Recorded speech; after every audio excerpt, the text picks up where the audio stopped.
dan para sahabatnya. Karena beliaulah kita dapat menikmati kehidupan yang penuh dengan kemuliaan ini. Amin ya rabbal alamin. Selanjutnya saya izin memperkenalkan diri. Nama Lutfia Azhara dari Prodi Pendidikan Matematika. Di sini saya sebagai MC untuk memandu jalannya diskusi kita pada pagi hari ini. Langsung saja kita buka diskusi pagi hari ini dengan membaca lafaz basmalah. Bismillahirrahmanirrahim. Acara selanjutnya yaitu pembacaan kalamullah yang akan dibacakan oleh Akhina Darul Mustafa. Kepadanya dipersilahkan.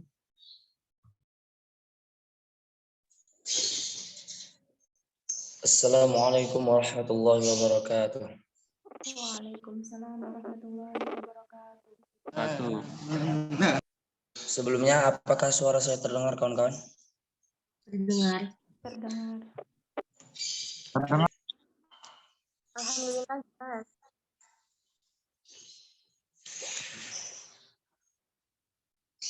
A'udzu billahi minasy syaithanir rajim.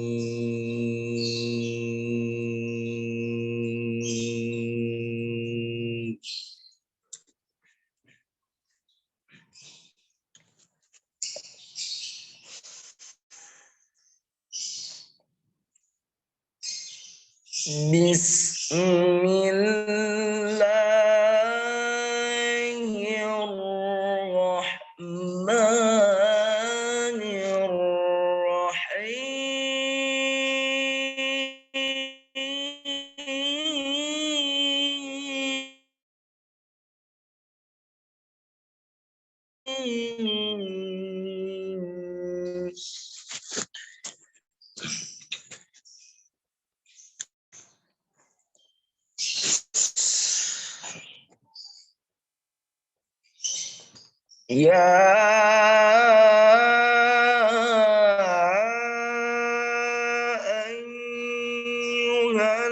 ayyuhalladzina amanu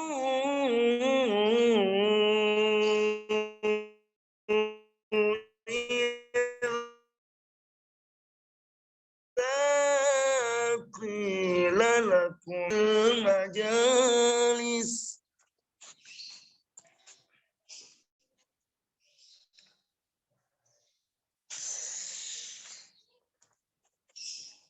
إذا قيل لكم تفسحوا في المجالس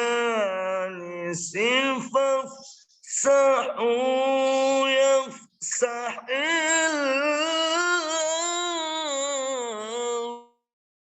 الله لكم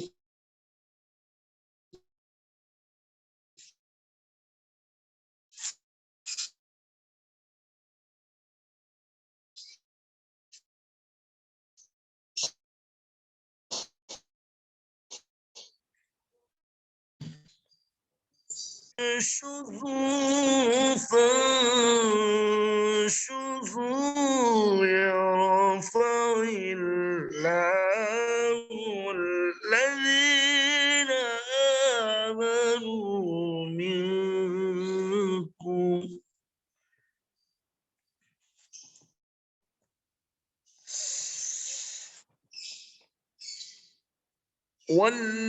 والذين أوتوا العلم درجات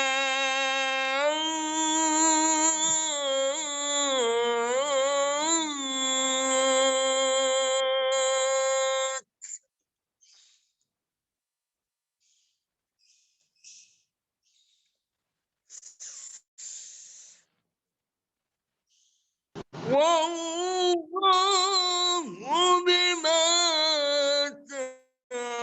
تعملون خبير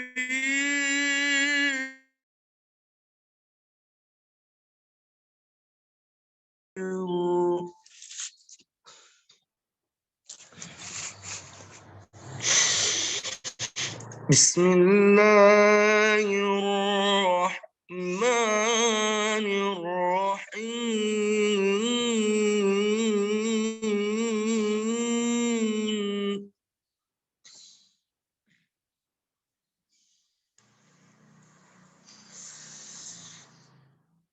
وإن تأذن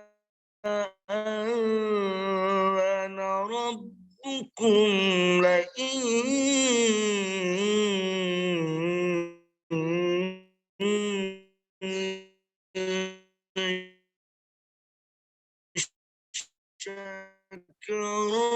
شكرتم لأزيدنكم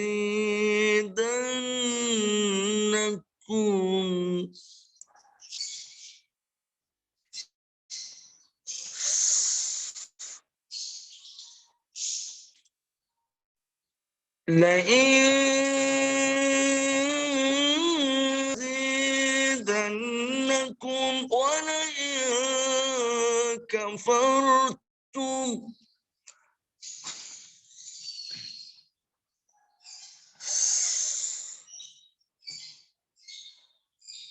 لئن شكرتم لأزيدنكم ولئن كفرتم إن عذابي لشديد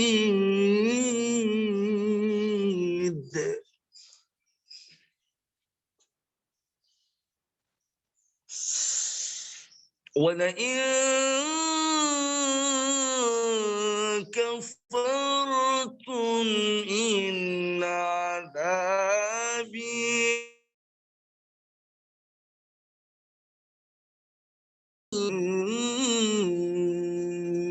لشديد صدق الله العظيم.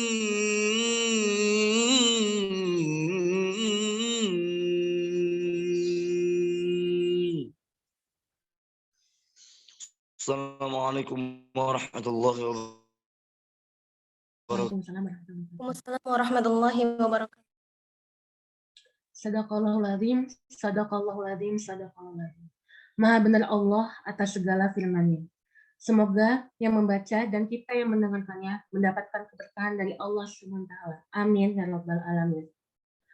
Meningkat ke acara selanjutnya yaitu sambutan. Sambutan dari Ketua Umum UKMF Ibroh atau yang mewakilkan, yaitu Ukhtina Nadia Sari. Kepadanya dipersilahkan. Cek, suara saya terdengar?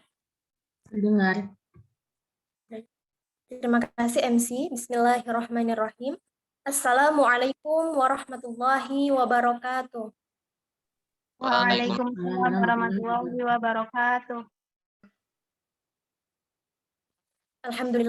Alhamdulillahillazi an'amana bi ni'matil imani wal islam wa nusalli wa nusallimu ala khairil anam sayyidina Muhammadin wa ala alihi wa sahbihi ajma'in amma ba'd. Yang terhormat kepada Ketua Umum UKM Bapinda beserta jajarannya, yang terhormat kepada para narasumber yang telah hadir pada pagi hari ini, yang terhormat kepada seluruh Presidium UKMF Ibroh, yang terhormat kepada seluruh tamu undangan, yang mohon maaf tidak bisa saya sebutkan satu persatu lembaganya ya, tapi insya Allah tidak mengurangi rasa takzim kami kepada antum sekalian. Dan tidak lupa pula yang saya hormati dan saya sayangi pada seluruh rekan-rekan panitia dan seluruh teman-teman peserta yang telah hadir di ruang Zoom meeting pada pagi hari ini. Pertama-tama, marilah kita panjatkan puji syukur atas kehadirat Allah Subhanahu wa Ta'ala yang telah memberikan sebaik-baik nikmat kepada kita, baik berupa nikmat iman, nikmat Islam, nikmat kesehatan, dan tentunya nikmat kesempatan, sehingga kita bisa menyelenggarakan agenda diskusi pada pagi hari ini. Kedua kalinya, sholawat teriring salam, marilah senantiasa kita curahkan kepada suri tauladan kita, guru besar kita, Nabi Allah, Nabi besar Muhammad Sallallahu Alaihi Wasallam. Semoga kita semua senantiasa diistiqomahkan untuk menjalankan sunnah-sunnahnya, diakui sebagai umatnya, dan mendapatkan syafaatnya kelak di yaumil qiyamah. Amin, amin, Allahumma amin. Baik, sebelumnya saya ingin menyapa teman-teman semua ya. Selamat pagi teman-teman, gimana kabarnya? Alhamdulillah. Luar biasa. Allahu Akbar. Alhamdulillah pada sehat ya. Sudah sarapan teman-teman? Belum. Alhamdulillah menyusul. Wah, ada yang sudah, ada yang belum ya. Tapi insya Allah semuanya udah siap diskusi ya teman-teman. Siap, insya Allah. Insya Allah, Kak. Insya Allah. Ya, sebelumnya di sini saya memohon izin untuk menyampaikan sepatah dua patah kata ya, mewakili Ketua Umum UKM FIBROH, Ahina Ahmad Bahari Ghazali, yang kebetulan sedang berhalangan. Saya ucapkan terima kasih, jazakumullah khairan katsir kepada teman-teman semua yang sudah hadir pada agenda pagi hari ini ya, yaitu pada acara Bincang Intelektual UKM FIBROH dengan tema Kayak beneran or flexing, mahasiswa harus apa? Insya Allah temanya sangat menarik ya. Tidak banyak yang ingin saya sampaikan teman-teman. Yang pertama terkait urgensi diskusi kita hari ini. Nah, belakangan ini fenomena flexing itu kan cukup ramai ya diperbincangkan oleh masyarakat gitu. Mengingat sekarang banyak sekali orang-orang ini yang gemar flexing di sosial medianya. Katanya sih agar terlihat crazy rich gitu. Nah, menurut saya penting sekali gitu ya bagi kita selaku mahasiswa nih, selaku kaum intelektual untuk mengetahui sebenarnya apa sih motivasi para pelaku flexing gitu ya. Apakah hanya sekedar untuk mendapatkan likes dan follower? Apakah hanya untuk membuat persepsi atau pencitraan? Atau mungkin untuk hal-hal lain ya seperti marketing gitu.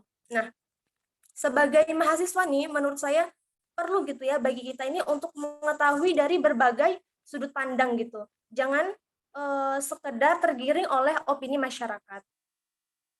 Kemudian kita juga mungkin harus mengetahui ya, apa nih dampak baik buruknya dari perilaku flexing ini, mulai dari dampak wajar sampai dengan dampak fatalnya. Kemudian bagaimana kita menyikapi fenomena ini. Nah, itu insya Allah nanti akan dibahas ya, didiskusikan bersama narasumber kece kita.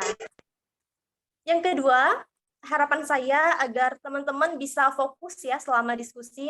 Silahkan disimak dengan baik argumen-argumen dari para narasumbernya, dan silahkan untuk interaktif. Poin yang ketiga dan yang terakhir, kami memohon maaf ya, mungkin apabila dalam pelaksanaan agenda ini nantinya masih terdapat banyak kekurangan gitu. Ya, insya Allah semoga kami semua termasuk orang-orang yang senantiasa memperbaiki keadaan. Nah, baik, mungkin itu saja ya teman-teman. Demikian yang dapat saya sampaikan. Let's enjoy our discussion ya teman-teman semua. Akhirul kalam. Billahi fisabil haq, fastabiqul khairat. Wassalamualaikum warahmatullahi wabarakatuh. Waalaikumsalam warahmatullahi Waalaikumsalam. Baik, jazakallah khair kepada Ufina Nadia Sari atas sambutannya. Baiklah, sampailah kita pada acara yang ditunggu-tunggu, yaitu penyampaian materi dari keempat narasumber kita. Langsung saja dipersilakan kepada moderator Ahina Ahmad Manul Hakim untuk memimpin jalannya diskusi tentang fenomena flexing kayak beneran or flexing, mahasiswa harus apa. Baik, terima kasih kepada Kak Lutfia Azhara. Sebelumnya saya awali. Assalamualaikum warahmatullahi wabarakatuh. Waalaikumsalam warahmatullahi wabarakatuh. Alhamdulillahirabbil alamin wa bihi nasta'in wa ala umuri dunya waddin wa ala alihi wa sahbihi ajmain amma ba'du. Pertama-tama marilah kita panjatkan puji syukur atas kehadirat Allah Subhanahu wa taala. Berkat rahmat dan nikmatnya pada pagi hari ini kita dapat berkumpul dalam keadaan sehat walafiat. Kedua kalinya sholawat serta salam marilah kita sanjungkan kepada Nabi kita Muhammad Shallallahu Alaihi Wasallam. Sebelumnya gimana kabarnya kakak-kakak? Alhamdulillah luar biasa.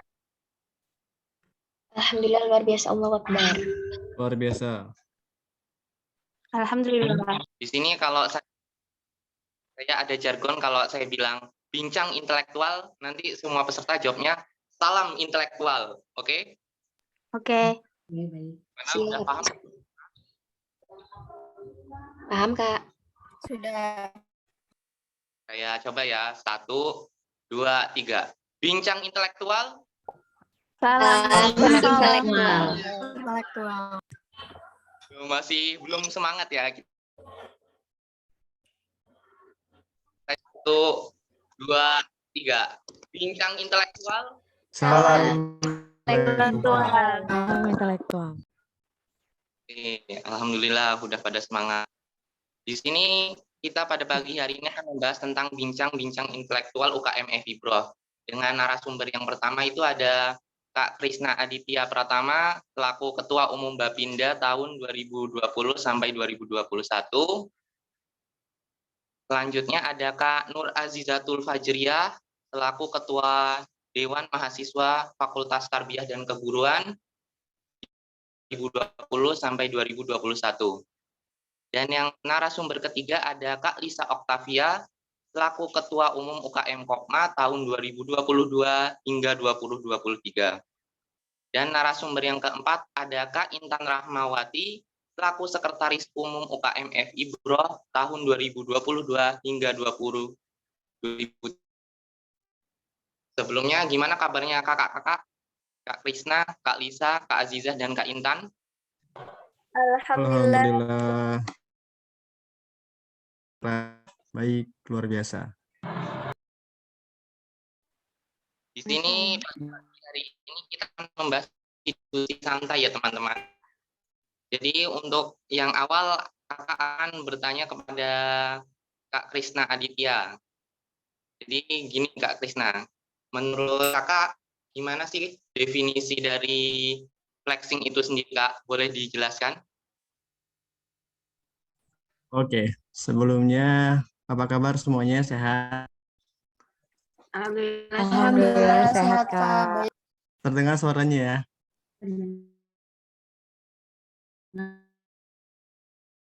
Oke, terima kasih kepada Akhina Ahmad Luman Hakim yang sudah memberikan pertanyaannya.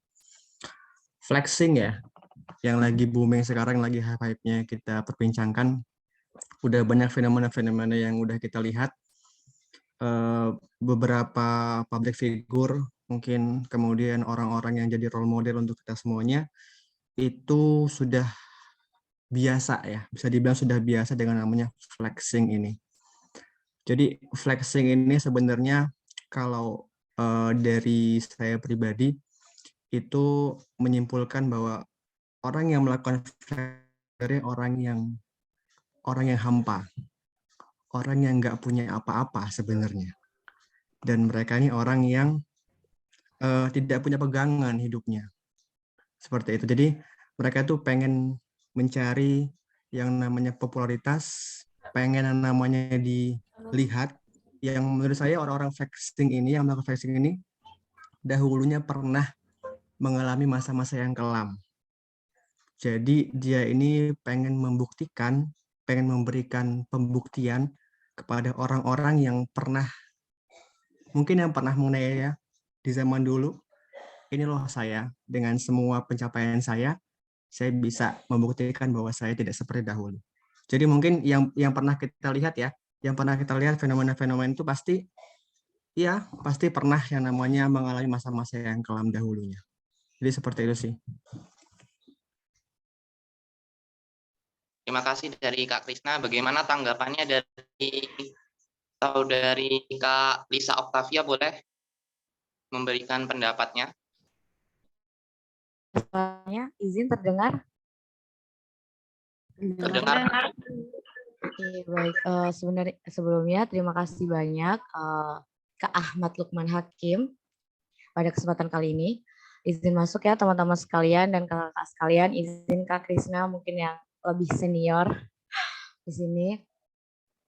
Kalau menurut saya pribadi terkait fenomena flexing ini, jika kita lihat dari fenomena yang ada, flexing sendiri artinya dia akan memamerkan sesuatu hal yang untuk menarik orang lain itu untuk mengikuti dia. Jadi benar yang dikatakan Kak Krisna, hidup dia tuh hampa. Dengan kehampaannya itu, dia menarik orang-orang itu untuk peduli terhadap dirinya. Dengan cara apa? Dengan cara dia melaksanakan fenomena untuk memamerkan hal-hal tertentu. Dan jika dilihat dari kewirausahaan, hal-hal tertentu itu ternyata memiliki dampak positif juga. yaitu untuk menarik minat seseorang untuk mengikuti dia. Semisalnya dia memiliki usaha, itu menarik daya untuk membeli di dalam usaha-usahanya itu, ataupun dia menarik supaya dapat endorse jika dilihat dari kaca kewirausahaan. Tetapi kita lihat di sini banyak sekali mungkin public figure, kemudian juga para Instagram, mebelnya gitu, itu melakukan flexing untuk menambah followers mereka masing-masing untuk kepentingan-kepentingan tertentu. Itu mungkin yang bisa saya sampaikan. Seperti itu sih Kak Lukman.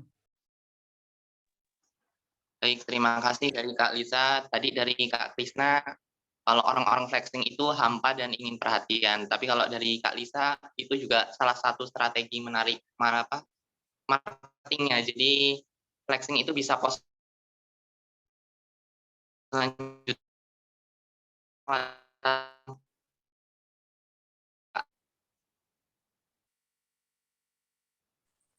Baik, Bismillahirrahmanirrahim. Apakah suara saya terdengar?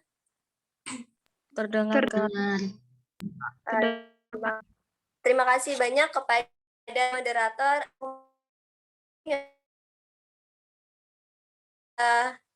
Izin kepada pada pagi hari ini, menurut saya flexing itu adalah digunakan pamer gitu. Apa dia dikatakan flexing?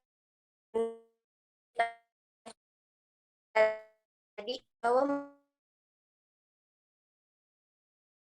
itu memiliki masa lalu kelam gitu, yang dimana ketika mereka sudah memiliki kemajuan, mereka itu ingin diakui. Oh, ini saya sebenarnya gitu. Mereka kalian yang menganggap saya rendah, ini saya sebenarnya gitu. Tapi dengan orang-orang yang flexing itu sebenarnya mereka itu berkedok hanya ingin diakui gitu. Tapi mereka itu bukan kaya yang sesungguhnya, karena mereka itu bisa, kalau seseorang yang bisa disebut dengan kaya beneran itu bisa disebut dengan filantropis. Kenapa disebut demikian? Karena sejatinya seseorang yang kaya itu tidak pernah menunjukkan jati dirinya bahwa ini saya kaya dan ini saya sebenarnya. Mungkin itu cukup dari saya. Terima kasih pada Kak Intan. Jadi dari Kak Intan itu, orang-orang flexing itu ingin diakui karena mereka punya masa lalu yang kelam. Jadi kalau orang kaya yang beneran itu malah biasanya tidak memamerkan sesuatu ya Kak ya. Dan untuk selanjutnya kepada Kak Nur Azizatul. Boleh Kak? Baik, apakah suara saya terdengar? Terdengar Kak? Baik, sebelumnya terima kasih kepada moderator. Bismillahirrahmanirrahim. Izin kepada seluruh pemateri yang menurut saya ini hebat-hebat semua. Jadi saya juga belajar dari seminar ini gitu. Flexing kalau saya sekarang itu memang lagi hits-hitsnya dan lagi melonjaknya ya. Seperti kita itu ingin terlihat oleh orang lain tentang kekayaan kita, pendapatan kita. Sebenarnya orang-orang yang kayak gitu tuh mereka sebelum melakukan seperti itu, mereka mengcover dirinya sendiri. Saya mengambil tindakan seperti ini, dengan hasil saya seperti ini, dengan saya mengcover diri saya seperti ini, orang lain itu akan melihat saya itu lebih baik gitu. Lain daripada itu, orang lain ketika melihat orang yang lebih gitu, dia akan termotivasi gitu. Dengan adanya seperti itu, dengan mereka mengambil tindakan flexing, menurut saya flexing itu sebuah tindakan mereka itu mencari perhatian bahwa dengan mereka mengcover diri mereka seperti itu, dia itu terlihat baik. Terus ketika dia punya brand ataupun punya sebuah produk, itu akan lebih enak gitu melunjak tingginya. Nah, jadi menurut saya flexing itu hanya sebuah pemasaran aja sih untuk mengcover dirinya itu lebih baik agar terlihat lebih baik daripada yang lainnya. Itu saja sih menurut saya. Baik, terima kasih kepada Kak Azizah. Jadi kalau dari pendapat Kak Azizah itu flexing itu salah satu personal branding untuk memasarkan barang yang akan dijualnya biar lebih mudah. Terima kasih kepada kakak-kakak narasumber.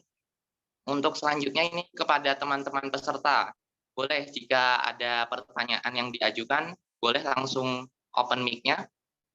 Ditunggu 2 menit ya Kak. Jika tidak ada yang bertanya, kita lanjut ke sesi selanjutnya.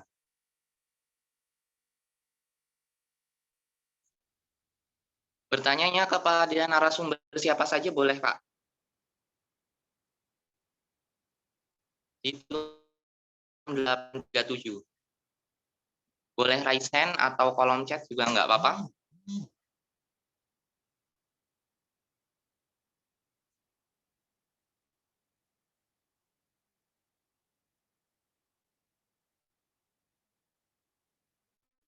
Oke, sambil menunggu teman-teman yang bertanya, boleh ya kita lanjut.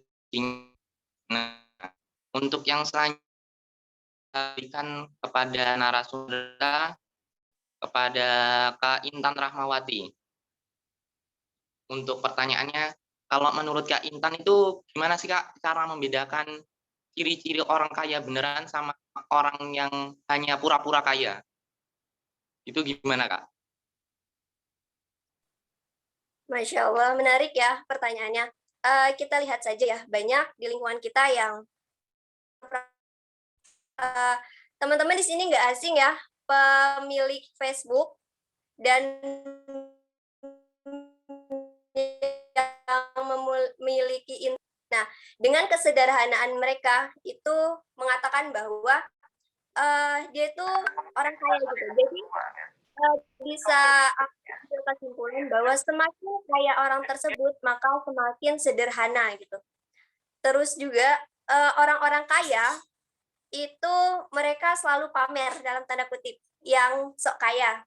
Orang yang kaya beneran mereka ini ya sering berdonasi bahkan sampai jutaan rupiah, tapi mereka itu diam gitu, tidak memamerkan ke media sosial atau ke banyak orang gitu. Kalau yang saya pahami seperti itu sih untuk orang yang kaya ataupun sok-sok kaya gitu. Dan juga mungkin kita ya dalam Islam ya menjadi kaya itu adalah dia yang berhasil bangun di waktu pagi dan menunaikan sholat fajar. Nah itu kan disebutkan ya bahwa di situ ketika kita sholat fajar itu kita fadilahnya mendapatkan dunia dan seisinya gitu. Jadi itulah orang yang benar-benar kaya sejatinya. Mungkin itu cukup. Terima kasih. Terima kasih. Berarti dari Kak Intan itu intinya orang yang kaya beneran itu biasanya malah sederhana, dan kaya di dalam Islam itu jika kita bisa bangun pagi tepat waktu untuk sholat subuh. Oke, selanjutnya saya akan meminta pendapat dari Kak Lisa Octavia. Boleh kepada Kak Lisa?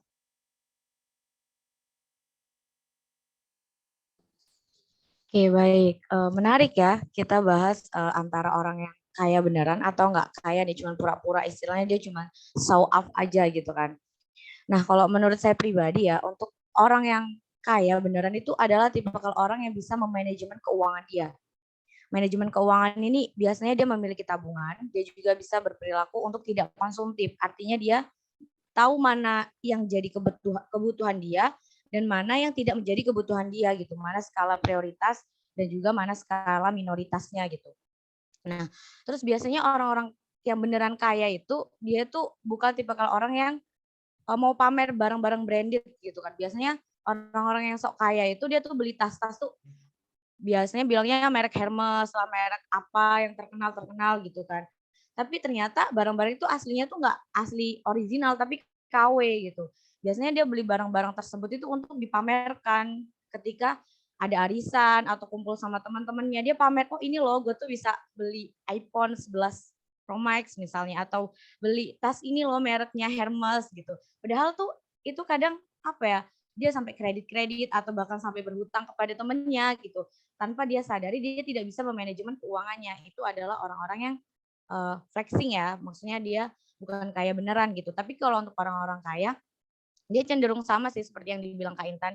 Dia adalah orang-orang berpakaiannya mungkin sederhana, yang penting nyaman dipakai. Kemudian untuk di kesehariannya pun dia terhadap teman-temannya itu peduli peduli ketika melihat temannya susah pun dia ingin membantu gitu tanpa dilihat. Tapi kalau untuk orang-orang yang kaya itu pun cenderung ke ria ya. Apa-apa yang dia lakukan itu harus disosial mediakan gitu. Dia bantu di panti asuhan, oke halo semuanya saya lagi di panti asuhan gitu. Bahkan hal apapun di dalam diri dia itu orang yang tidak kaya beneran itu ingin dipublish supaya mendapat pengakuan dari dunia luar bahwasanya dia tuh kaya. Padahal di dalam kenyataannya tuh tidak kaya seperti itu. Intinya di manajemen keuangannya sih kalau menurut saya. Terima kasih. Dari Kak Lisa itu yang utama orang kaya beneran itu biasanya manajemen keuangannya bagus. Mereka nggak, kalau beli barang itu pikir kegunaannya terlebih dahulu, nggak hanya mereknya. Karena sesungguhnya barang itu nggak bisa mencerminkan siapa pemiliknya, gitu ya Kak ya. Oke, selanjutnya boleh kepada Kak Krisna Aditya untuk mengutarakan pendapatnya Kak. Oke, terima kasih.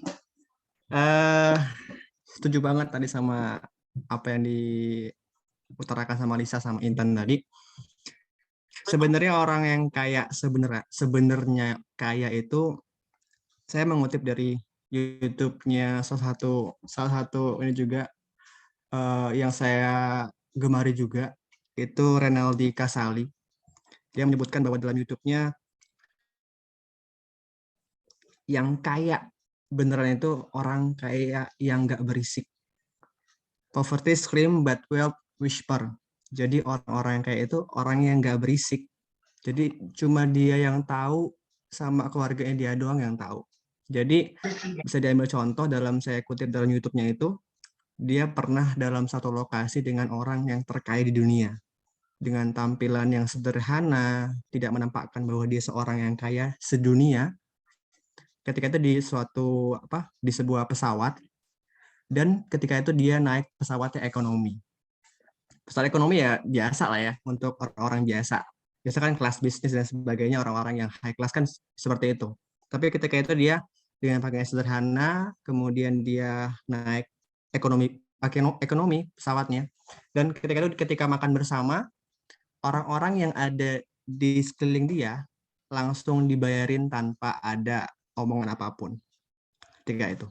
Dan dengan tampilan yang sederhana, dengan kesederhanaan itu, sebenarnya kita nggak bisa menilai mana orang yang benar-benar kaya dan mana orang yang memang cuma kaya pura-pura. Dan kita bisa tarik lagi dari peristiwa sekarang yang memang itu nggak baik sih, bisa dibilang nggak semuanya, tapi yang tarik di sini itu banyak banget negatifnya.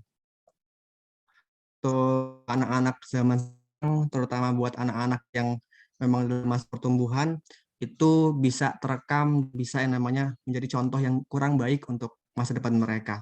Jadi orang-orang sekarang itu bisa dibilang membawa habit yang kurang baik dengan adanya flexing ini kan, hal-hal yang dalam Islam itu tidak diperbolehkan, ngumbar-ngumbar kekayaan, riya dan sebagainya, itu kan kurang baik.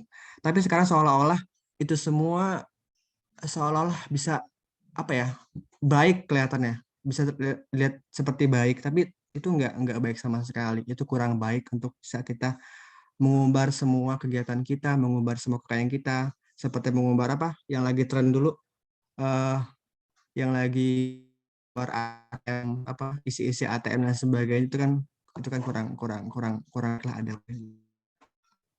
Itu sih menurut saya, teman.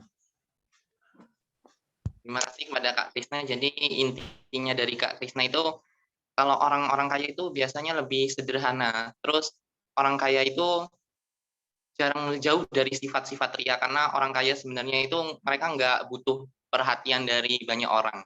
Dan dalam Islam itu flexing itu juga termasuk ria dan salah satu perbuatan tercela. Kurang lebih seperti itu. Dan untuk selanjutnya kepada Kak Nur Azizatul, boleh mengutarakan pendapatnya?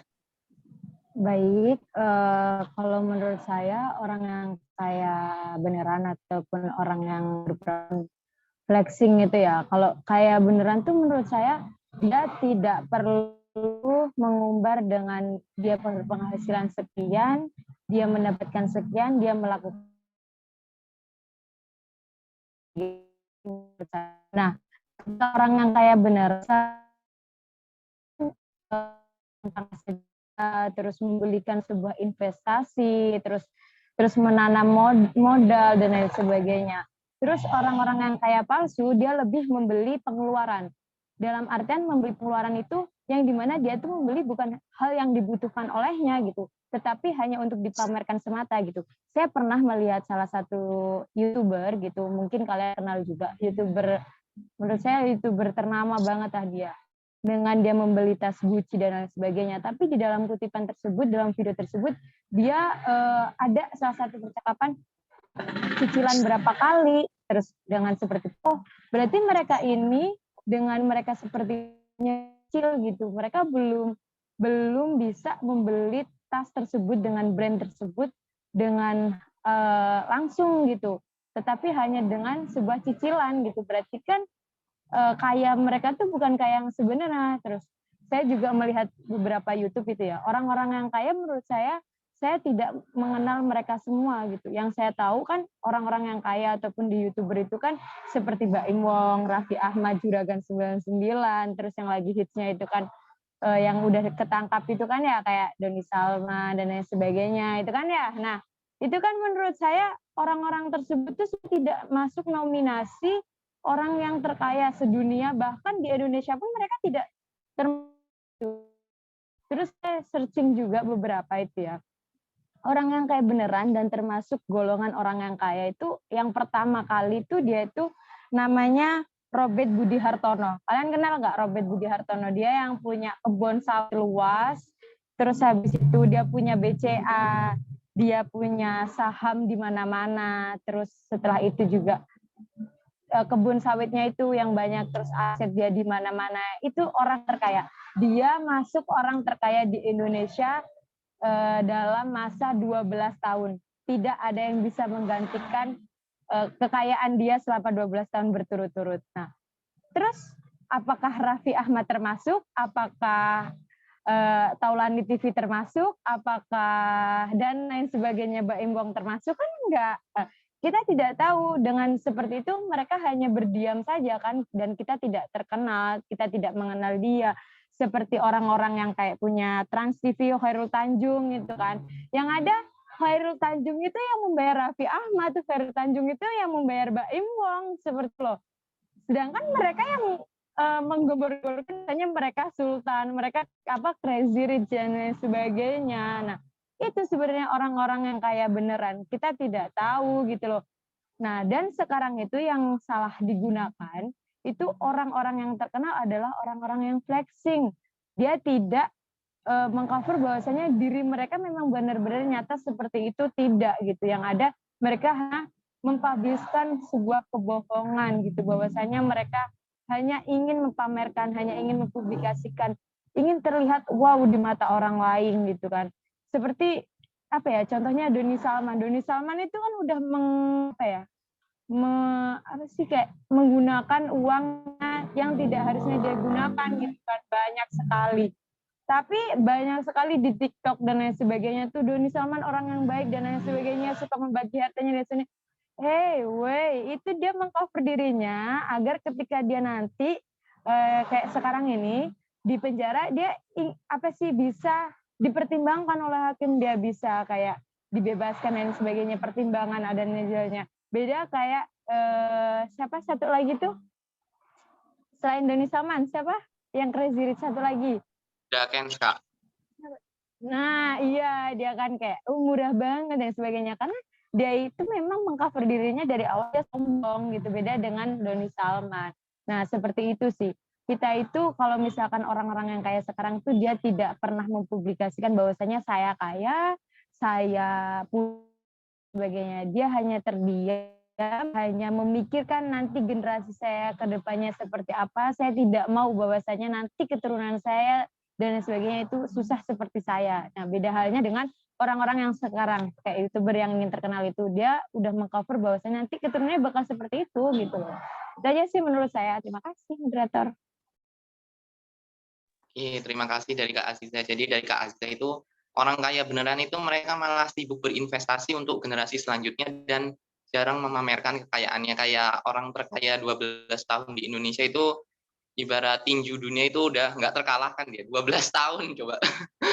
Oke, selanjutnya boleh dari narasumber yang pertama, Kak Lisa Octavia, dengan pertanyaannya, bagaimana sih Kak kita kaum milenial ini menghadapi media sosial yang tumbuh cepat ini Kak? Gimana tanggapannya Kakak Lisa? Oke, terima kasih sebelumnya ya moderatornya. Luar biasa banget nih moderatornya dan teman-teman narasumber dan kakaknya mungkin ya. Saya juga banyak belajar sih dari diskusi ini. Kalau menurut saya, kita sebagai generasi milenial ya, pastinya tuh nggak asing. Itu pasti mainan Instagram, mungkin ada yang TikTok dan lain itu udah nggak asing banget. Nah, kalau menurut saya, gimana sih kita tuh menanggapi atau menghadapi flexing ini di era media sosial yang sangat marak? Kalau menurut saya itu cuma satu hal sih, cuek. Kalau kita menjadi pribadi yang cuek, artinya cuek di sini nih bukan kita nggak peduli, tapi kita lihat lagi mana hal yang benar-benar berkaitan atau berpengaruh terhadap hidup kita dan mana yang tidak berpengaruh terhadap hidup kita. Karena ketika mereka pun melakukan flexing atau memamerkan hartanya segala macamnya untuk keperluan mereka, untuk keperluan endorse, keperluan untuk jati diri mereka yang mungkin dari hidupnya hampa yang ingin diakuin, itu adalah keperluan untuk mereka yang ingin melakukan flexing. Tapi tidak ada dampaknya untuk pribadi kita. Mungkin ketika kita menjadi orang yang peduli dengan lingkungan, selalu peduli dengan perkembangan sosial media, kita bisa terbawa arus. Tapi kalau kita berusaha untuk menjadi orang yang cuek, artinya cuek di sini, oh ya sudah, kita cukup tahu dengan keadaan media sosial sekarang gitu. Itu akan membuat diri kita tidak tergerus oleh zaman, tidak juga untuk ibaratnya terlalu ikut dengan tren-tren yang sekarang gitu. Contoh sekarang banyak sekali mahasiswa terutama di mahasiswi lah ya, itu TikToks gitu kan, berjoget-joget tidak baik, segala macam, memamerkan hal-hal yang seharusnya tidak kita pertontonkan, itu kan sudah tidak baik, secara Islam pun dilarang gitu kan, wanita seperti itu, menjaga auratnya dan lain halnya seperti itu. Nah itu tadi sih kalau menurut saya cuek, karena cuek itu terkadang jauh lebih baik daripada kita terlalu banyak speak up untuk hal-hal yang tidak baik. Contohnya kita terlalu banyak komen, jadi menghujat orang, itu kan juga tidak baik, menjadi netizen. Nah, itu kan membuat dosa tersendiri sih kalau menurut saya di diri kita tuh jadi dosa sendiri, sementara orang yang kita hujat, kita netizenin, kita kepoin itu ya dia senang-senang saja karena dia diakuin. Tapi kalau untuk diri kita yang pertama sih kalau dari saya itu cuek. Mungkin itu sih moderator. Terima kasih dari Kak Lisa. Inti dari Kak Lisa itu cuek itu lebih baik. Dan saya tambahkan, kalau harimaumu, mulutmu itu harimaumu. Dan untuk selanjutnya boleh kepada Kak Nur Azizatul mengutarakan pendapatnya. Gimana sih cara kita menghadapi flexing di era media sosial yang saat ini sangat cepat, Kak? Tadi pertanyaannya gimana? Bagaimana cara kaum milenial saat ini untuk menghadapi flexing di era media sosial, Kak? Oke. Kalau saya terutama semua orang mencari informasi ya. Nah, terus bagaimana sih tips cara kita untuk menghadapi flexing di era media sosial ini gitu kan? Nah, dengan adanya modernisasi ini, kemajuan teknologi yang semakin pesat itu, kita ini dihadapkan dengan sebuah zaman udah zona Z ya. Itu udah kalau kita tidak memanfaatkan hal yang ada kita malah terjerumus seperti itu kan. Nah, terus lain daripada itu sebenarnya itu kan sebuah kita tuh ingin dikenal kaya dan lain sebagainya. Saya mengutip dari teorinya si ini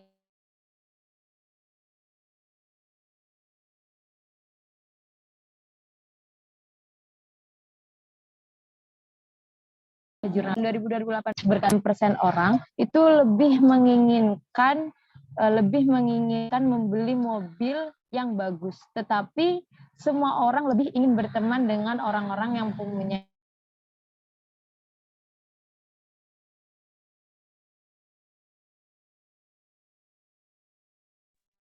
Maaf, Aziza, suaranya naik putus-putus, mobil boleh? yang biasa-biasa saja itu dari situ. Oke. Suara saya bisa terdengar lagi? Sudah, Kak. Sudah, Kak. Oke, udah ada yang nelpon. Jadi seperti ini, orang Astagfirullah. Bentar. Nih, suara saya bisa terdengar lagi atau tidak? Dengar, Kak. Oke, jadi gini kutipannya. 66% orang itu menginginkan bahwasanya dia beli mobil yang bagus, yang mewah. Tetapi orang lebih teman dengan orang yang mempunyai mobil yang biasa-biasa saja.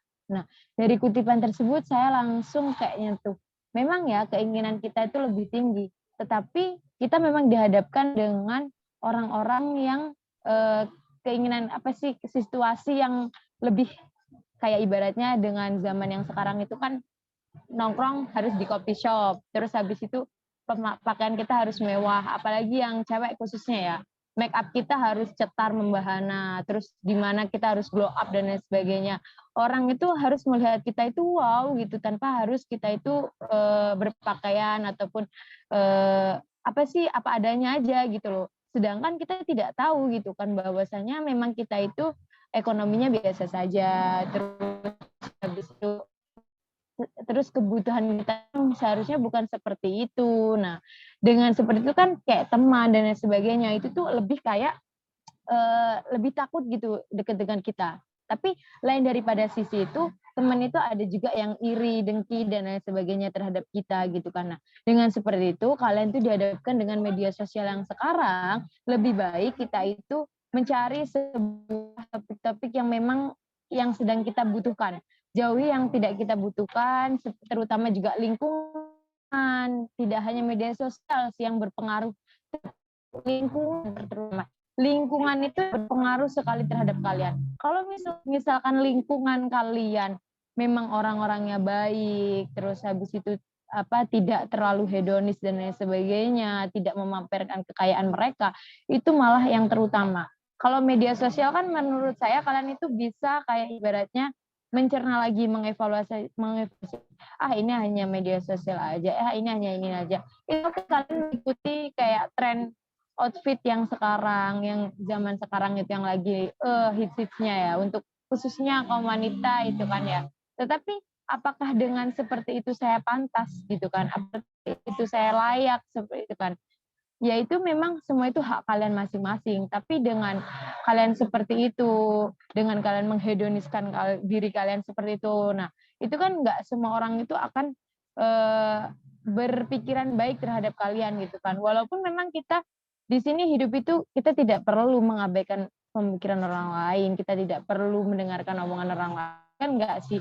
Cuman gimana caranya sih kita itu harus berperilaku lebih baik daripada yang lainnya, seperti itu kan. Kalau misalkan dari sekarang kita udah baik, apalagi nanti ke depannya, apalagi nanti untuk anak cucu kita ke depannya, itu kan akan lebih baik lagi gitu kan. Nah, maka dari itu sekarang gunakan media sosial yang ada, ekosistem yang ada dengan baik, jangan pernah terpengaruh dengan adanya kemajuan zaman. Tetap make yourself dengan apa adanya aja gitu.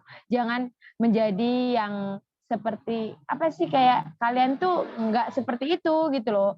Jangan terlalu memaksakan kehendak seperti itu loh. Itu aja sih menurut saya. Terima kasih moderator. Terima kasih dari Kak Aziza. Jadi dari Kak Aziza itu intinya tetaplah jadi diri kamu sendiri, tidak perlu menjadi orang lain, dan dalam bermedia sosial itu sudah seharusnya kita mencari hal-hal yang bermanfaat dibanding mengikuti tren yang setiap hari itu bisa berganti kapan saja. Nah, tadi saya mengutip kata-kata dari Kak Aziza, sebenarnya orang yang punya mobil mewah itu lebih jarang disukai untuk berteman dibanding orang yang punya mobil biasa. Nah, pendapat dari Kak Krisna Aditya gimana, Kak? Jadi kalau sebenarnya seorang itu punya barang mewah itu apa dia akan dijauhi atau dibenci atau malah didekati, Kak? Boleh Kak Krisna? Iya, terima kasih. Kalau untuk lihat di zaman sekarang ya, dengan beberapa banyak orang-orang yang memang sudah terlihat hedon dengan perkembangan-perkembangan zaman yang sudah sangat pesat, kemudian dengan kebiasaan-kebiasaan konsumtif masyarakat yang sudah wow, luar biasa gitu kan.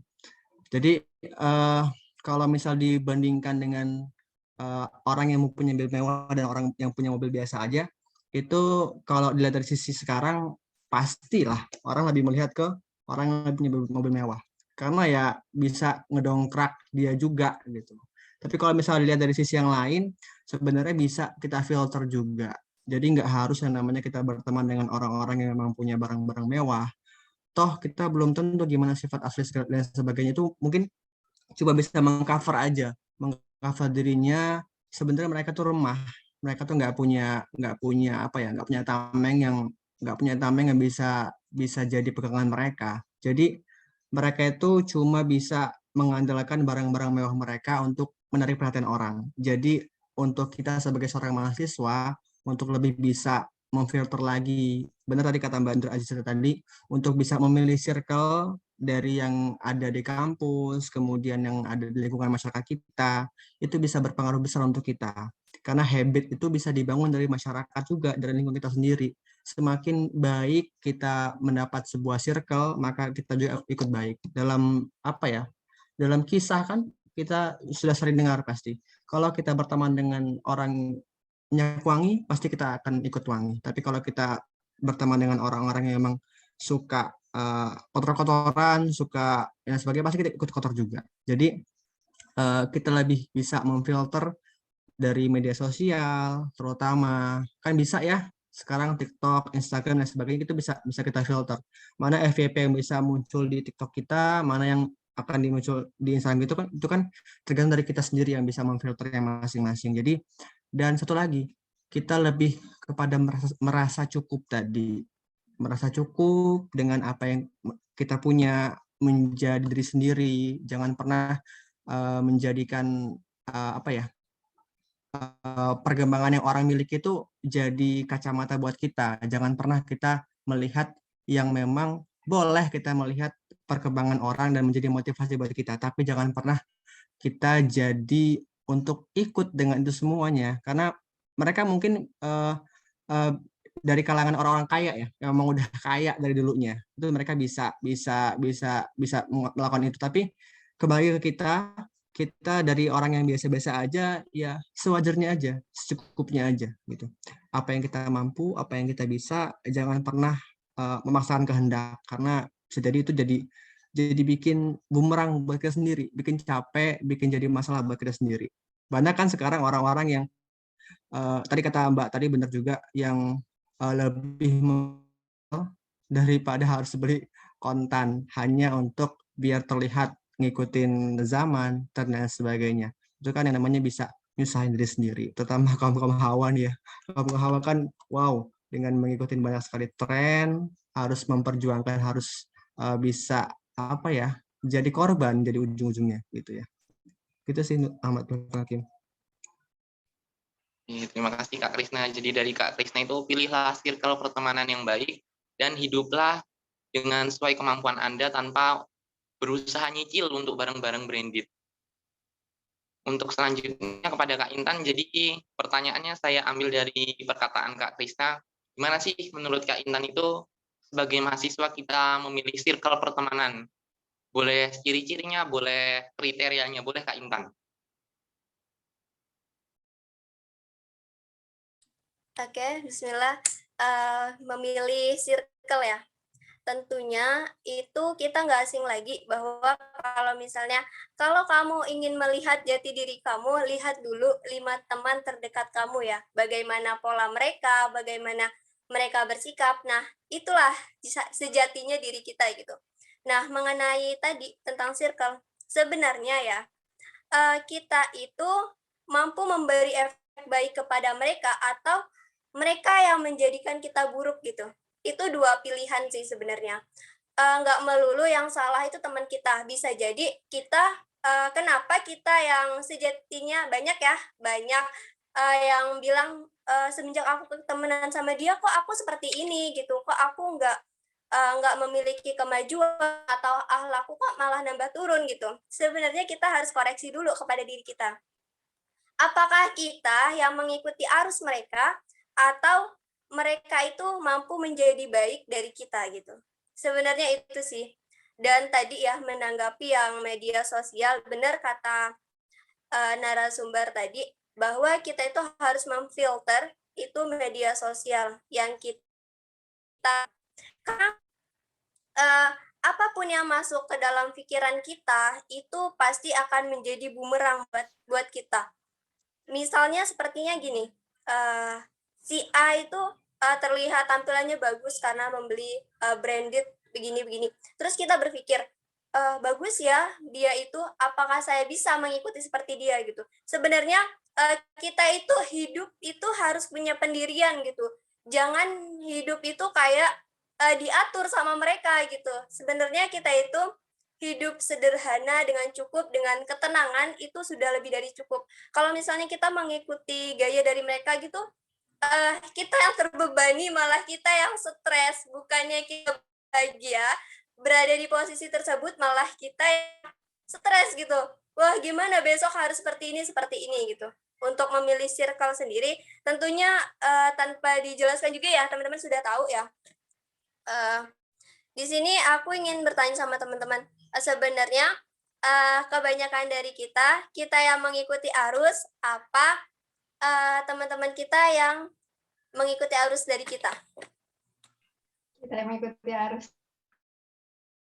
Apa hal itu bisa terjadi? Karena kalau izin nanggepin ya Mbak ya. Iya, boleh. Karena kalau dari saya pribadi gitu, mungkin ya memang belum ada pengikutnya yang selalu sama saya gitu ya. Jadi kalau misalkan kita sedang bergaul sama teman yang lain, ya ujung-ujungnya kayak kita kalah jumlah gitu loh Mbak. Kalah jumlah, jadi ya kita ngikut aja deh. Tapi itu sih yang kalau dari pribadi kita harus punya pendirian. Jangan jadi kalau misalkan kita ngelihat mereka itu buruk, kita jangan ikutin buruknya gitu. Kita harus punya tameng sendiri gitu, walaupun nggak ada yang ingetin, mungkin nggak ada yang ada di samping gitu, yang secara sadar langsung punya kesadaran sendiri gitu untuk bisa menerima mana yang baik dari mereka dan mana yang buruk dari mereka gitu. Mungkin gitu sih Kak. Masya Allah, dari Aninda Kamilia ya, benar banget kita harus perlu yang namanya meminimalisir hal yang membuat kita membuat bumerang buat kita, kayak kenapa saya harus mengikuti dia?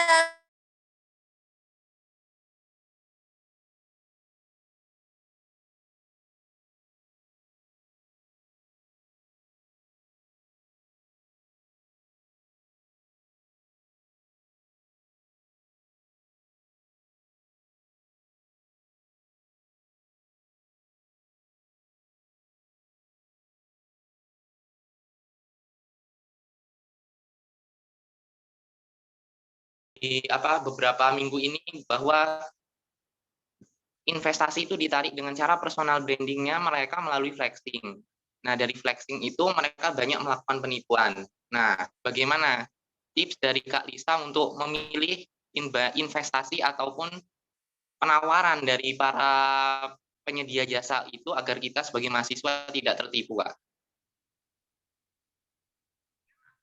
Oke, sebelumnya menarik sekali ya hal ini untuk kita bahas bersama gitu terkait personal branding, kemudian ada yang melakukan untuk investasi, bukan hanya untuk membeli barang dan lain-lain, marketingnya lah ya. Itu dari beberapa kasus yang bisa kita lihat, mungkin Doni yang Salman itu, kemudian ada yang Kens, itu pun mereka membangun personal brandingnya cukup baik dengan mereka dengan mereka seperti terlihat benar-benar kaya, memiliki ini loh hasil dari kerja keras saya, dengan saya melakukan investasi di A, hasilnya adalah ini gitu, dipamerkan ada mobil, rumah dan lain halnya. Cuman dari situ kalau tips dari saya, ketika kita hendak menginvestasikan sejumlah uang yang itu tidak kecil jumlahnya atau cukup banyak, kita lihat dulu. Lebih baik kita investasikan kepada perusahaan yang jelas-jelas memang dia sudah berdiri, atau kita lihat bagaimana sahamnya itu stabil. Nah, sebagai mahasiswa tentunya kita tahu kan saham, kemudian nilai tukar rupiah dan lain halnya itu bisa kita cek dengan mudah dan gampangnya melalui Google ataupun sosial media yang lainnya yang terjamin keakurasiannya gitu. Maksudnya benar-benar asli gitu, nyatanya gitu. Nah, itu bisa kita cross check terlebih dahulu sebelum kita hendak melakukan investasi. Dan jika memang investasinya itu dirasa kita belum yakin, kita masih ragu, lebih baik uangnya itu kita simpan saja terlebih dahulu di bank-bank yang kita percaya.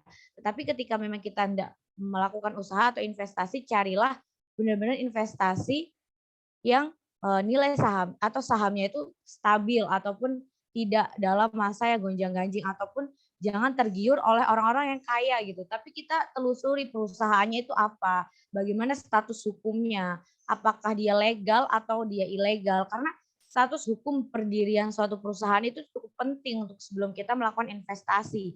Contoh misalnya, dia status hukumnya tidak jelas, tapi kita investasi sudah sampai ber-MM gitu, berapa miliar gitu bahkan. Nah, nantinya yang terjadi apa, sama halnya dengan yang terjadi pada member-membernya Doni Salman ini, katanya dia judi kan. Nah, itu ketika kalah dia pada minta berontak kan, minta digantiin duitnya ibaratnya. Tapi ketika menang karena tamak ya nggak diem aja gitu yang menang-menang itu. Tapi ketika kalah baru minta dibalik, itu kan kayak suatu hal yang lucu gitu ibaratnya. Begitu juga mungkin karena tadi saya singgung tentang saham ya, begitu juga tentang saham. Ketika kita hendak investasi di saham, kita lihat juga bagaimana perusahaan tersebut sahamnya stabil atau tidak. Ketika tidak stabil ya jangan sampai kita melakukan investasi pada perusahaan-perusahaan yang tidak jelas hukumnya, tidak jelas juga legalitasnya, tidak jelas kestabilan sahamnya. Karena jika tidak jelas kestabilannya, maka kita sendiri yang bakal rugi untuk melakukan investasi. Jika memang belum memiliki kejelasan, lebih baik disimpan dulu uangnya, jangan diinvestasikan sampai kita benar-benar yakin, jelas, dan akadnya juga jelas gitu kita lakukan investasi. Kalau secara Islam kan kita ada akadnya gitu, di atas hitam dan putihnya juga jelas gitu hukumnya. Seperti itu sih kalau menurut saya. Jadi jangan tergiur dengan hanya, wah saya cepat kaya nih kalau saya investasi di sini, dengan 1 bulan saya sudah kaya. Jangan tergiur dengan kaya mendadak.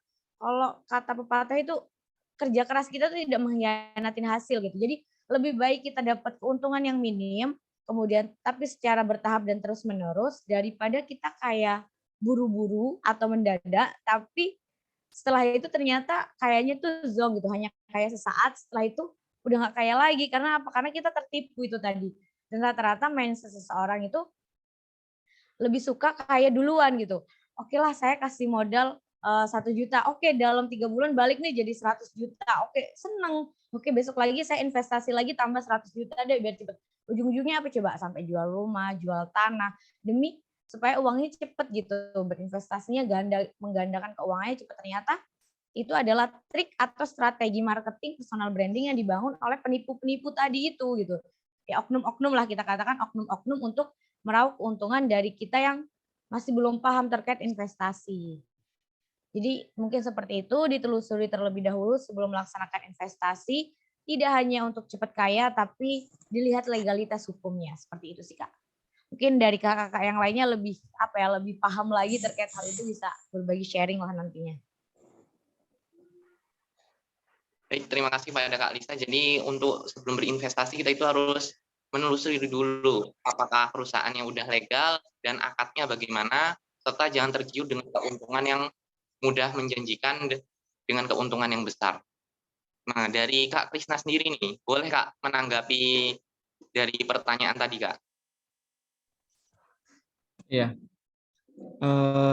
Sebenarnya udah kejawab semua tadi sama Mbak Lisa tadi. Semuanya sudah jelas. Kita harus yang namanya bisa cross check dari awal dulu, yang mana perusahaan-perusahaan yang bisa kita jadikan untuk kita berinvestasi di sana. Tapi kalau dari saya pribadi, yang dari permasalahan sekarang, yang muncul yang namanya ya trading seperti itu di awal muncul aja saya sudah nggak terlalu itu.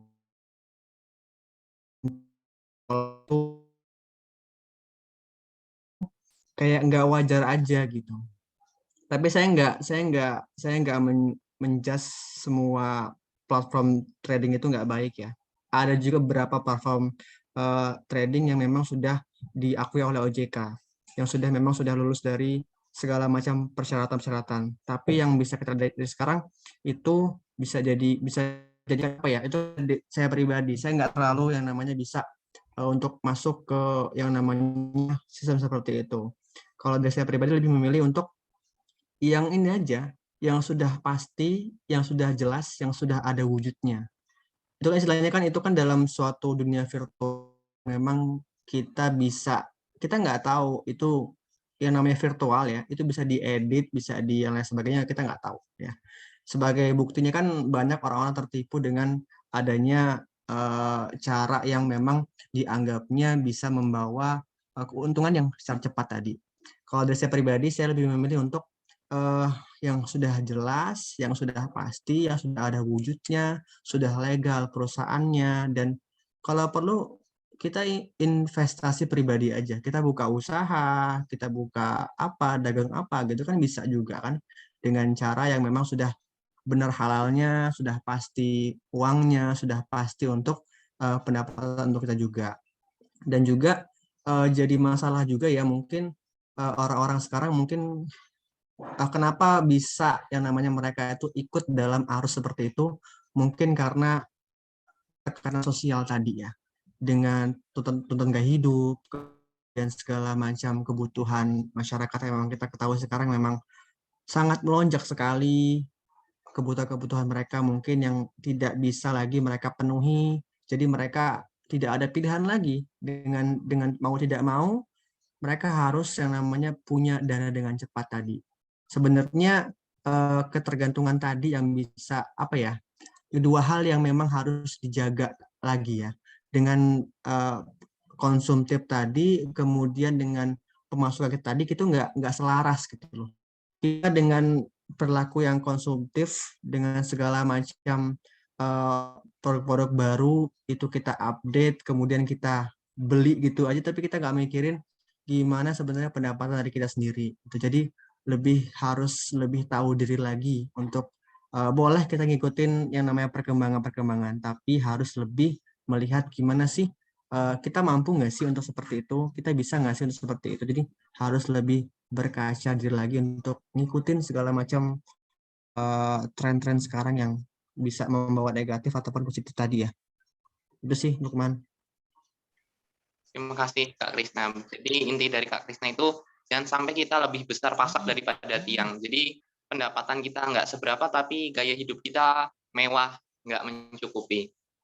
Oke, menanggapi dari pernyataan Kak Krisna tadi, ada tekanan-tekanan sosial. Nah, kita selaku mahasiswa itu sepertinya harus bagaimana agar kita tetap bisa hidup sederhana, tapi tanpa mengurangi rasa percaya diri kita. Bagaimana Kak Intan? Ada tips dan triknya Kak Intan?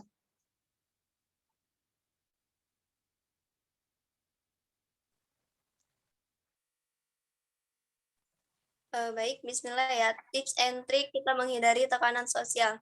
Yang pertama, jangan terlalu kepo. Yang kedua, kenapa jangan terlalu kepo? Kita itu ya kaum pemuda kita ya terlalu banyak kepo gitu dengan hal-hal yang terjadi gitu. Maksudnya keponya dalam ranah tanda kutip ya. Kalau keponya hal kebaikan boleh, tapi kalau keponya membuat distraksi buat kita itu nggak boleh gitu. Terus yang kedua itu tipsnya kita itu jadilah apa adanya diri kita. Nggak melulu kita itu harus mengikuti apa kata orang gitu. Kita itu berhak kok atas diri kita gitu. Yang tahu kita ini ya, kita itu terkadang merasa begini, ingin terlihat sempurna di mata orang lain. Kita ingin mengikuti apa maunya orang lain ya, sehingga kita itu nggak peduli dengan diri kita gitu. Sehingga kita itu berpikir harus mengikuti apa kata dia gitu, harus memenuhi apa keinginan dia, harus menjadi apa yang seperti mereka mau. Tapi di sisi lain gitu, pasti teman-teman merasa bahwa kok hidup saya seperti ini gitu, kok saya tidak menemukan ketenangan di situ. Mungkin itu dari saya tipsnya. Yang pertama, jangan terlalu kepo dengan hal yang nggak penting. Yang kedua itu coba kurangi ya konsumsi media sosial yang sebenarnya nggak kita perlukan gitu. Terus yang ketiga tadi, yang kita harus menjadi apa adanya diri kita. Nggak perlu kok kita itu harus terlihat wah di mata orang lain kalau kita sejatinya tuh nggak bahagia gitu. Seperti yang kalau misalnya teman-teman ngikuti akun YouTube-nya Hello Bagas, itu dia di situ selalu memberikan self healing buat kita. Dan kalau misalnya teman-teman baca ya bukunya Alfi Sahrin, itu di buku self healing juga dia mengatakan bahwa kita itu bebas untuk menjadi diri kita apa yang kita mau, karena sejatinya orang lain itu hanya menumpang di hidup kita. Kita yang menjadikan, kita yang jalani skenario-nya, mereka yang menjalani skenario apa yang kita mau. Mungkin itu cukup dari saya, moderator. Terima kasih. Terima kasih Kak Intan. Jadi kita ini adalah sebagai pemeran utama dalam kisah kita. Jangan sampai kita menjadikan orang lain itu malah menjadi pemeran utama dan kita sebagai pemeran pembantunya dalam cerita kita sendiri. Buatlah hidup kita bahagia tanpa memedulikan omongan negatif orang. Oke, teman-teman. Narasumber sudah memberikan materinya yang luar biasa. Sekarang untuk sesi selanjutnya yaitu sesi diskusi antar narasumber dan peserta. Kepada seluruh peserta yang ingin bertanya boleh langsung bertanya. Oh, sudah ada langsung Kak Aninda Kamilia. Dipersilahkan Kak bertanya kepada siapapun narasumber, diperbolehkan. Monggo Kak. Bismillahirrahmanirrahim. Sebenarnya lebih ke tanggapan dan pendapat dari masing-masing kakak-kakaknya yang pengen ngejawab aja sih.